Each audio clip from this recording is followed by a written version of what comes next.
ଦୟା ନଦୀରେ ଏ ବର୍ଷର ପ୍ରଥମ ବନ୍ୟା ପାଣି ଆଜି ଆସିଛି। एकदम पूरा नदी बंध सहित फुल हो जाଉଛି।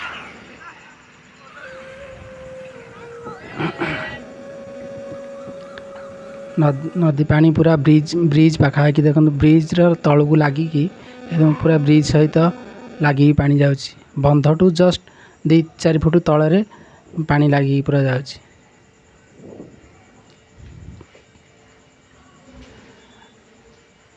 पूरा देखो ब्रिज की पूरा लगिकी एकदम पानी जाଉଛି। पूरा नदी एकदम फुल हो जाए। आर पटे देखो सेपटे मतलब नदी बंध साइड रे जो आखु बिल अच्छी से सब भी बुड़ी गलानी। एपटे बंधठू जस्ट 3-4 फुट पानी मात्र छाड़ी जाଉଛି।